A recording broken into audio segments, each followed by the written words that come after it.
Hi. Welcome to another fantastical, fun edition of Give It a Shot. Spotlight edition on this. This is called Wish Kid. I don't remember much of this series. I do remember it being a thing.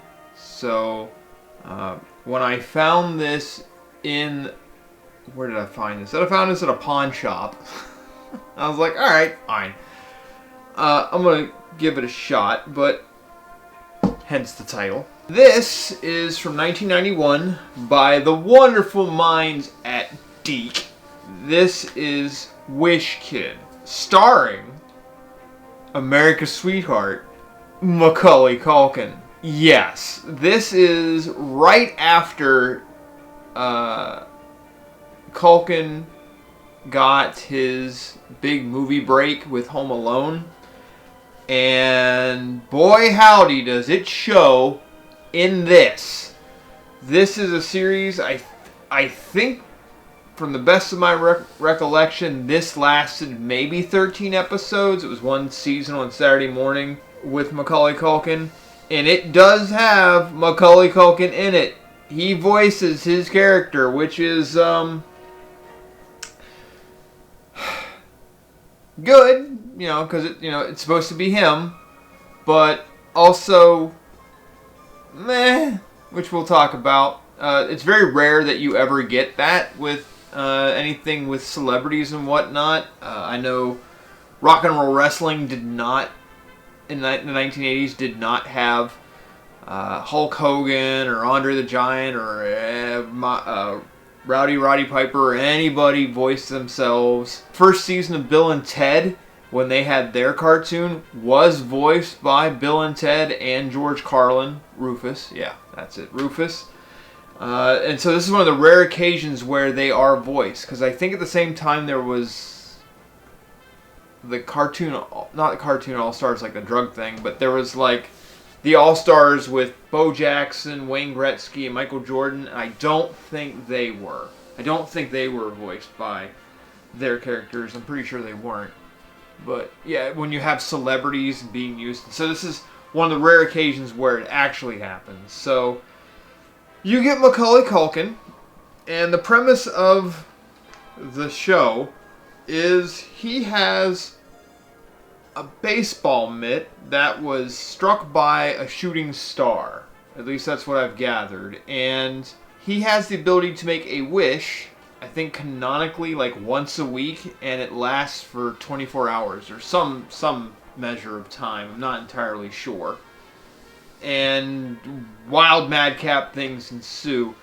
And I think, because if I look at the packaging, it says, be careful what you wish for. This is one of those things where the genie's wish has certain limitations. I mean, they even put it there on the cover of this. Join this modern day Aladdin in 4 fun-filled adventures. So they're kind of giving moral lessons, and the one I went with was, do they have it listed? Because I looked at the 4, and I went with the one called Lotto Trouble. So apparently, this is the episode where the writers thought, hey, let's do the thing that most people would do when they got the ability to make a wish. Wish to be rich. And it's like, yeah, that would be like my first one, honestly.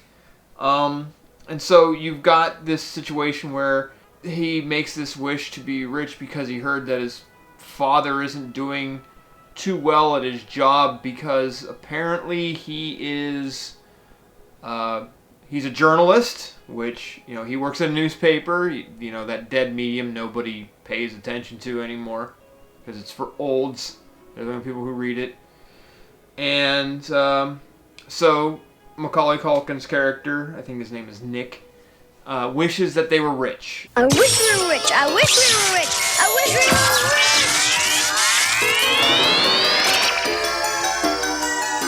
What happened? I don't know. And and the wish makes it so that they won the lottery, and they get $10 million, and the family goes out on a crazy spending spree. In fact, most of the episode is just them spending absurd amounts of money. And they go through all these madcap things of like they just go to the mall. You know, that other thing that too many people don't go to nowadays. So I've got a guy who works in a job that not so many people actually do, you know, working for a print newspaper, shopping at a place that barely exists anymore, the mall. What else could be outdated at this point? And so madcap stuff ensues with the family spending all their money at the mall. And all I can think of is, let's all go to the mall with Mary-Kate and Ashley. At the mall, there's no time to waste. I'm so glad you called. Because you're going to have a mall party if you're going to have that much money, because they got $10 million.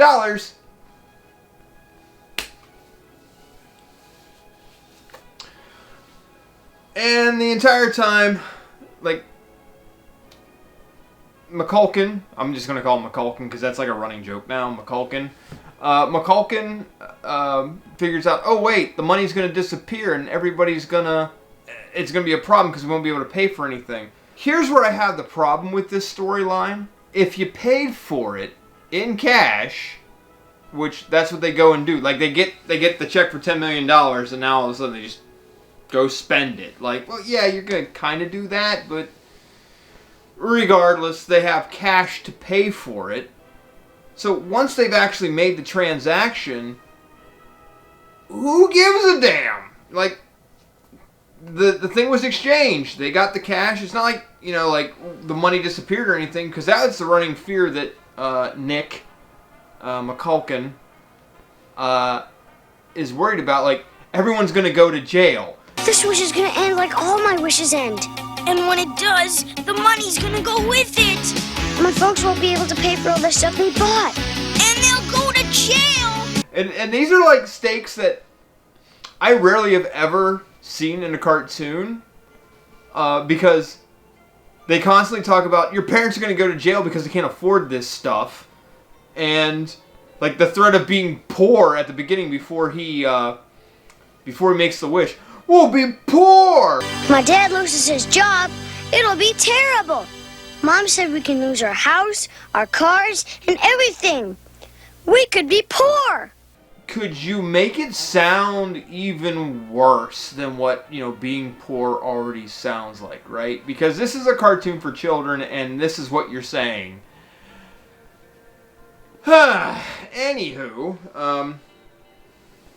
story-wise, you know, the wish finally runs out, but through a whole bunch of machinations, because this is a thing that his character can do, is he stops the family from demolishing the house, because they were going to make a bigger house there, and because naturally all you need is a bulldozer to do this, and so they had brought in a guy to demolish it, you know, with a bulldozer, because, you know, you don't have to worry about anything, you know, you just have this rubble everywhere, it's totally cool. Which he uses a fishing rod with a boomerang to grab the controls of said bulldozer to steer it around, which is another thing, and I guess an apparent trope in this show.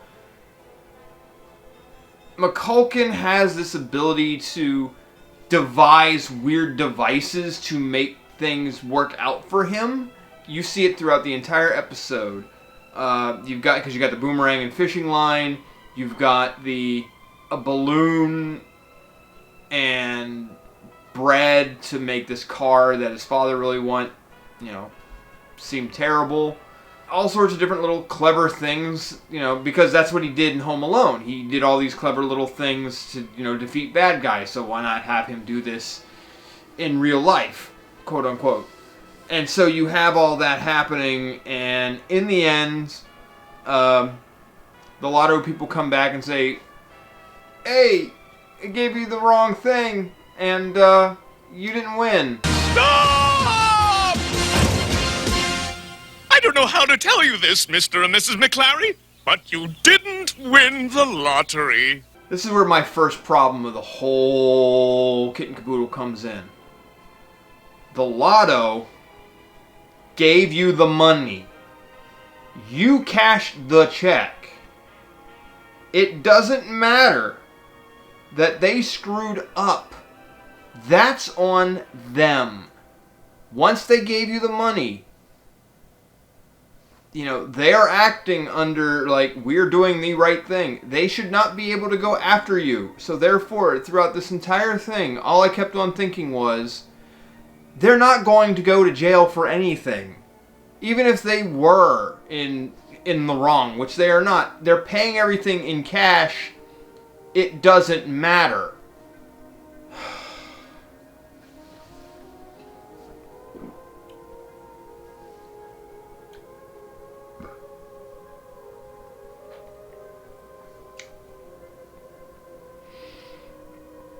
It's not the worst shit I've ever drank. This is G Fuel. PewDiePie flavor. So I don't know if this tastes like something, like, I don't know if it tastes like his foul mouth. I don't know. But it ain't great. I never knew what nothing tasted like until I drank that. So that's my first big scruple with this entire thing, that storyline. That they're gonna go, A, they're gonna go to jail, B, that they gotta bring everything back when they paid cash for it because they got money. They were given a check that I'm going to assume they cashed because then they went out and actually spent physical money on things. So, no. This is a really weak story. And that doesn't work. The other thing that doesn't entirely work is the animation. This is 1991 Deke. So they were riding high off of Super Mario Bros. Super Show money, apparently, and tried to animate this stuff. And boy howdy, did they not animate anything well. They are scrimping on the budget. And this is at the same time, not only are they doing this, but they did another show called Hammerman with MC Hammer. That animation's just worse. Like, they're both on shoestring budgets, and they somehow made them both look bad. Although I will argue that Hammerman is way choppier. Like, they definitely did not put a lot of money into that one at all. But this one is not much better. I noticed a lot of shortcuts. I noticed a lot of problems. Freeze frames. Various little techniques where, and errors where, like, colors change and noses go missing and stuff like that. It ain't nothing great to look at. It's very cheap. And the only thing as bad, if not worse, and this goes back to what I prefaced at the beginning, the voice acting. Nothing like a relaxing day with Rod and Reel. Huh, Slobber? It ain't up to snuff.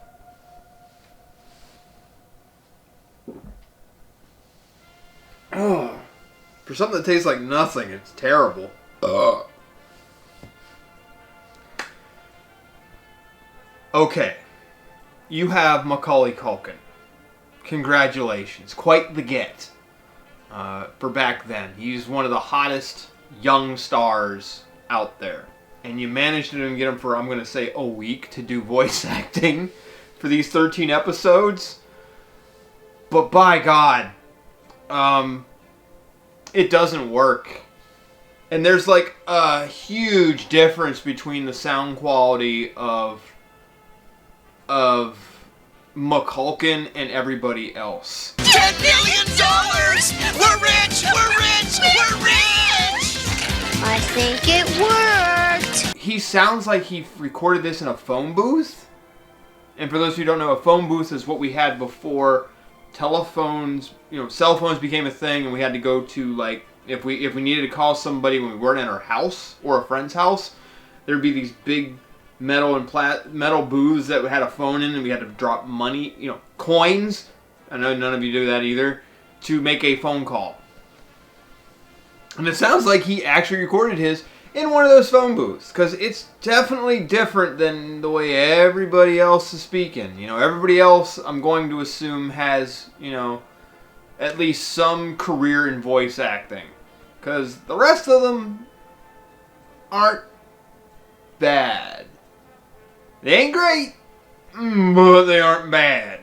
So you got that going on, and every time his character speaks, it kind of takes you out for a second. Like, oh yeah, that's right.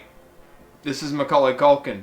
This kid is maybe 9, and he's voicing this. And the thing about Macaulay Culkin, for all I know, he might come after me after this. I don't know. Put me on rabbit ears. It'll be fine. We'll have a nice conversation. He's young. He's good in small bursts, like in Home Alone. He was written very well for that, because his lines are not that long. He's not giving you monologues in that. Here he has to speak a little bit more, and voice acting is not acting in front of a camera. And you definitely hear that. So, yeah, it's cool that he's in it, because he does they wrote everything Home Alone-esque that they could.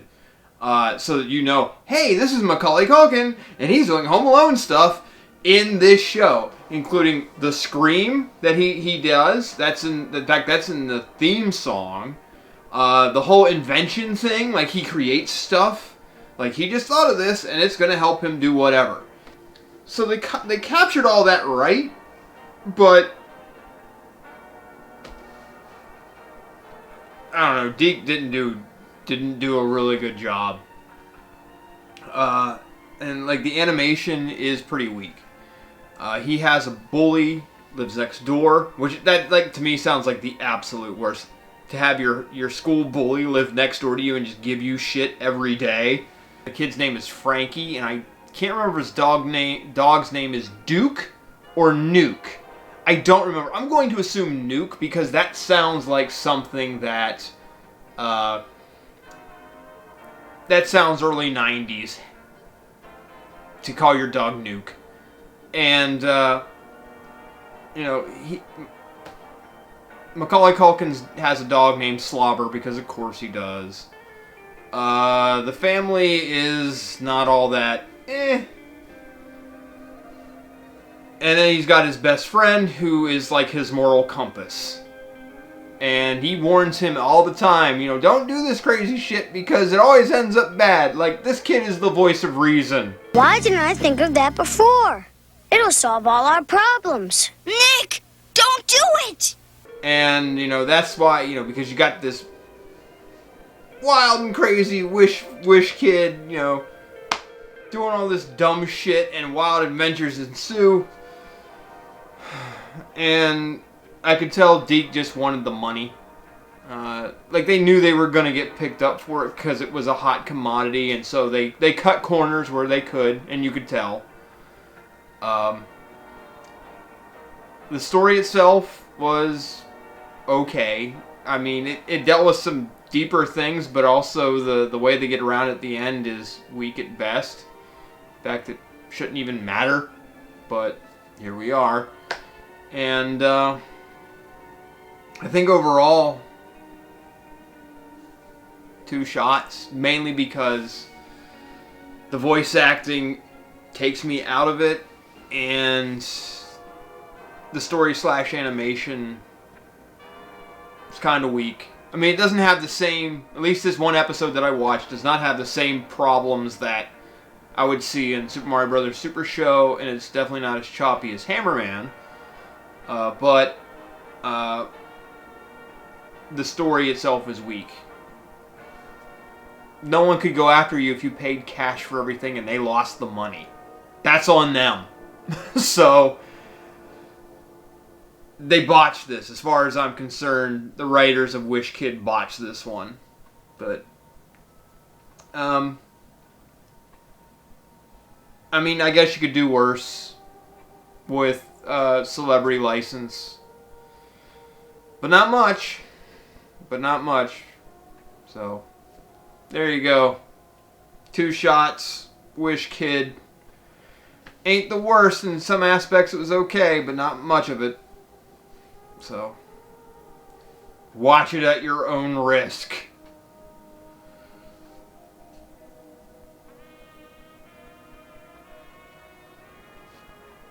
I know he retired, but whatever. G Fuel. More like get the fuck out of here. Anyway, whatever. I'm done. My brain's already frying. I wish this was out of my skull, but I know it won't. So until next time, party people, toodles.